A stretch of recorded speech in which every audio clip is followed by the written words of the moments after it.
ನಾವು ಈ internal reservation ಒಳ ಮೀಸಲಾತಿಗೆ ಬದ್ಧರಾಗಿದ್ದೇವೆ.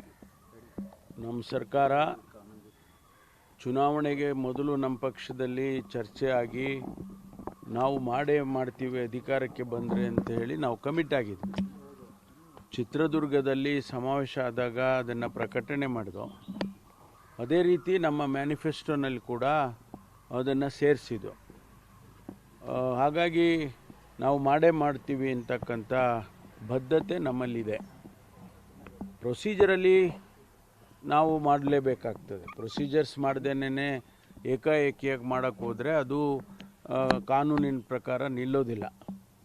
ಅದಕ್ಕಾಗಿ ನಾವು ಏನು ಸುಪ್ರೀಂ ಕೋರ್ಟ್ನವರು ಆದೇಶ ಮಾಡಿದ್ದಾರೆ, ಎಂಪೆರಿಕಲ್ ಡೇಟಾ ತಗೊಂಡು ಅದನ್ನು ಮಾಡಿ ಅಂತಕ್ಕಂಥ ಮಾತನ್ನು ಅವರು ಏನು ಹೇಳಿದ್ದಾರೆ. ಅದಕ್ಕಾಗಿ ನಾವು ಹಿಂದೆ ಇದ್ದಂಥ ಸದಾಶಿವ ಆಯೋಗದಲ್ಲಿ ಸರಿಯಾದ ಡೇಟಾ ಸಿಗಲಿಲ್ಲ ಅಂತ ಭಾರತೀಯ ಜನತಾ ಪಾರ್ಟಿ ಸರ್ಕಾರನೇ ರಿಜೆಕ್ಟ್ ಮಾಡಿತ್ತು.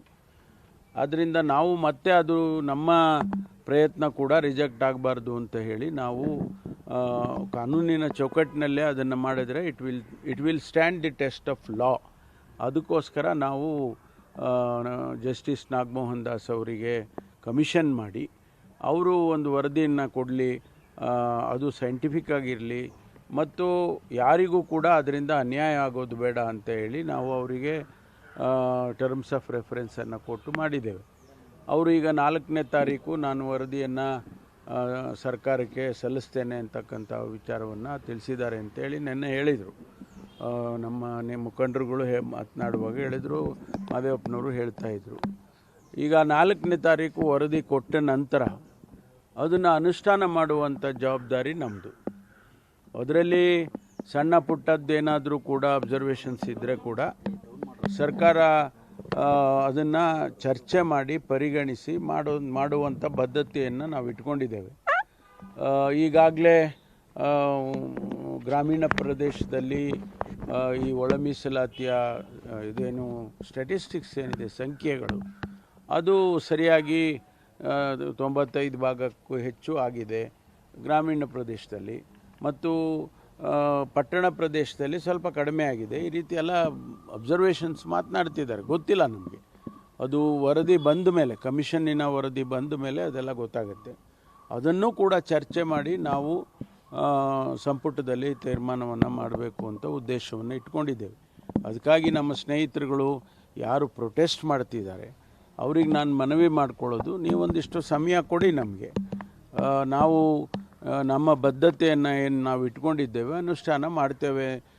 ಮಾನ್ಯ ಮುಖ್ಯಮಂತ್ರಿಗಳು ಈಗಾಗಲೇ ಅನೇಕ ಸಂದರ್ಭದಲ್ಲಿ ಹೇಳಿದ್ದಾರೆ, ನಾವು ನಮ್ಮ ಪಕ್ಷ ಸರ್ಕಾರ ನಾವು ಈ ಒಳ ಮೀಸಲಾತಿಯನ್ನು ಅನುಷ್ಠಾನ ಮಾಡ್ತೇವೆ ಅಂತ ಅನೇಕ ಸಂದರ್ಭದಲ್ಲಿ ಮುಖ್ಯಮಂತ್ರಿಗಳು ಹೇಳಿದ್ದಾರೆ. ನಾವೆಲ್ಲರೂ ಕೂಡ ಹೇಳ್ಕೊಂಡಿದ್ದೇವೆ, ಮಾಡ್ತೀವಿ ಅಂತ ಹೇಳಿ ನಮಗೆ ಮಾಡುವಂಥ ವಿಶ್ವಾಸ ಅಂತೂ ಖಂಡಿತವಾಗಿ ಇದೆ. ಇಲ್ಲ, ಅದನ್ನು ನಾವೇನು ಚರ್ಚೆ ಮಾಡಲಿಲ್ಲ. ಯಾವುದೇ ರೀತಿಯ ವರದಿಯಲ್ಲಿ ಯಾವುದೇ ರೀತಿಯ ಅಬ್ಸರ್ವೇಷನ್ಸ್ ಬಂದರೂ ಕೂಡ ಅದನ್ನು ಕೂತ್ಕೊಂಡು ಚರ್ಚೆ ಮಾಡೋಣ. ಯಾತಕ್ಕೆ ನಾವು ವರದಿ ಬರೋದಕ್ಕೆ ಮುಂಚೆನೇ ಸಭೆ ಮಾಡೋದು ಅಂತ ಹೇಳಿದರೆ, ವರದಿ ಬಂದ ನಂತರ ನೀವು ಏನೆಲ್ಲ ಹೇಳಿಕೆಗಳು ಕೊಡ್ಬೋದು, ಅದು ಮತ್ತೆ ತಿರ್ಗಾ ನಮಗೆ ಡ್ಯಾಮೇಜ್ ಆಗುತ್ತೆ. ಅದು ಆಗೋದು ಬೇಡ. ನಾವೆಲ್ಲ ಕೂತ್ಕೊಂಡು ಮತ್ತೆ ವರದಿಯನ್ನು ಇಟ್ಕೊಂಡು ಚರ್ಚೆ ಮಾಡೋಣ. ಏನಾದರೂ ಸಣ್ಣ ಪುಟ್ಟ ವ್ಯತ್ಯಾಸಗಳಿದ್ದರೆ ಅದನ್ನು ಆ ಸಮುದಾಯಗಳಿಗೆ ನಾವು ಕನ್ವಿನ್ಸ್ ಮಾಡೋಣ ಅನ್ನುವಂಥ ಅಭಿಪ್ರಾಯಕ್ಕೆ ನೆನ್ನೆ ಬಂದಿದ್ದೇವೆ. ನಾವು ಈ ಇಂಟರ್ನಲ್ ರಿಸರ್ವೇಷನ್ ಒಳ ಮೀಸಲಾತಿಗೆ ಬದ್ಧರಾಗಿದ್ದೇವೆ. ನಮ್ಮ ಸರ್ಕಾರ ಚುನಾವಣೆಗೆ ಮೊದಲು ನಮ್ಮ ಪಕ್ಷದಲ್ಲಿ ಚರ್ಚೆ ಆಗಿ ನಾವು ಮಾಡ್ತೀವಿ ಅಧಿಕಾರಕ್ಕೆ ಬಂದರೆ ಅಂತ ಹೇಳಿ ನಾವು ಕಮಿಟ್ ಆಗಿದ್ವಿ. ಚಿತ್ರದುರ್ಗದಲ್ಲಿ ಸಮಾವೇಶ ಆದಾಗ ಅದನ್ನು ಪ್ರಕಟಣೆ ಮಾಡಿದೋ. ಅದೇ ರೀತಿ ನಮ್ಮ ಮ್ಯಾನಿಫೆಸ್ಟೋನಲ್ಲಿ ಕೂಡ ಅದನ್ನು ಸೇರಿಸಿದ್ದು. ಹಾಗಾಗಿ ನಾವು ಮಾಡ್ತೀವಿ ಅಂತಕ್ಕಂಥ ಬದ್ಧತೆ ನಮ್ಮಲ್ಲಿದೆ. ಪ್ರೊಸೀಜರಲ್ಲಿ ನಾವು ಮಾಡಲೇಬೇಕಾಗ್ತದೆ. ಪ್ರೊಸೀಜರ್ಸ್ ಮಾಡ್ದೇನೆ ಏಕಾಏಕಿಯಾಗಿ ಮಾಡೋಕ್ಕೆ ಹೋದರೆ ಅದು ಕಾನೂನಿನ ಪ್ರಕಾರ ನಿಲ್ಲೋದಿಲ್ಲ. ಅದಕ್ಕಾಗಿ ನಾವು ಏನು ಸುಪ್ರೀಂ ಕೋರ್ಟ್ನವರು ಆದೇಶ ಮಾಡಿದ್ದಾರೆ, ಎಂಪೆರಿಕಲ್ ಡೇಟಾ ತಗೊಂಡು ಅದನ್ನು ಮಾಡಿ ಅಂತಕ್ಕಂಥ ಮಾತನ್ನು ಅವರು ಏನು ಹೇಳಿದ್ದಾರೆ. ಅದಕ್ಕಾಗಿ ನಾವು ಹಿಂದೆ ಇದ್ದಂಥ ಸದಾಶಿವ ಆಯೋಗದಲ್ಲಿ ಸರಿಯಾದ ಡೇಟಾ ಸಿಗಲಿಲ್ಲ ಅಂತ ಭಾರತೀಯ ಜನತಾ ಪಾರ್ಟಿ ಸರ್ಕಾರನೇ ರಿಜೆಕ್ಟ್ ಮಾಡಿತ್ತು. ಆದ್ದರಿಂದ ನಾವು ಮತ್ತೆ ಅದು ನಮ್ಮ ಪ್ರಯತ್ನ ಕೂಡ ರಿಜೆಕ್ಟ್ ಆಗಬಾರ್ದು ಅಂತ ಹೇಳಿ ನಾವು ಕಾನೂನಿನ ಚೌಕಟ್ಟಿನಲ್ಲೇ ಅದನ್ನು ಮಾಡಿದರೆ it will stand the test of law.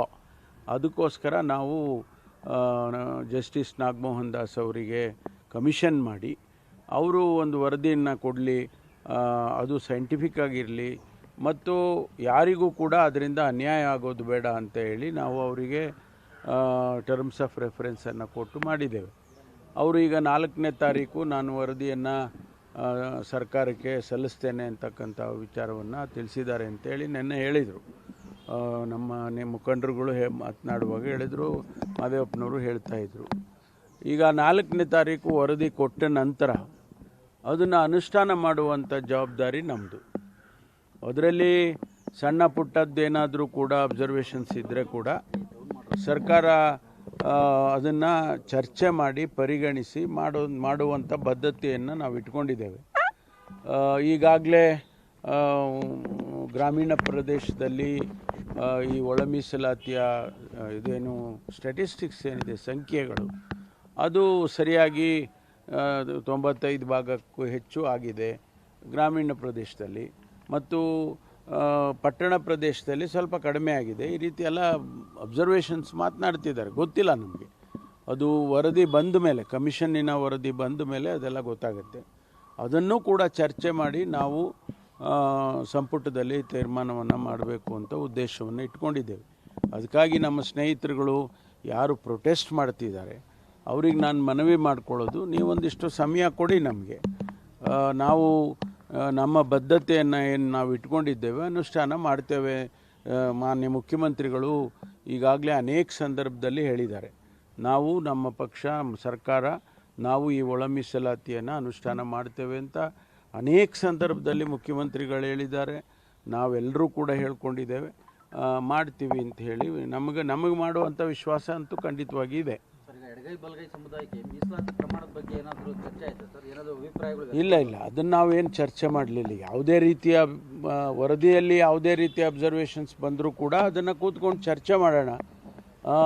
ಯಾತಕ್ಕೆ ನಾವು ವರದಿ ಬರೋದಕ್ಕೆ ಮುಂಚೆನೇ ಸಭೆ ಮಾಡೋದು ಅಂತ ಹೇಳಿದರೆ, ವರದಿ ಬಂದ ನಂತರ ನೀವು ಏನೆಲ್ಲ ಹೇಳಿಕೆಗಳು ಕೊಡ್ಬೋದು, ಅದು ಮತ್ತೆ ತಿರ್ಗಾ ನಮಗೆ ಡ್ಯಾಮೇಜ್ ಆಗುತ್ತೆ.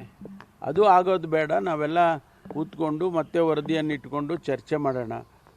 ಏನಾದರೂ ಸಣ್ಣ ಪುಟ್ಟ ವ್ಯತ್ಯಾಸಗಳಿದ್ದರೆ ಅದನ್ನು ಆ ಸಮುದಾಯಗಳಿಗೆ ನಾವು ಕನ್ವಿನ್ಸ್ ಮಾಡೋಣ ಅನ್ನುವಂಥ ಅಭಿಪ್ರಾಯಕ್ಕೆ ನೆನ್ನೆ ಬಂದಿದ್ದೇವೆ.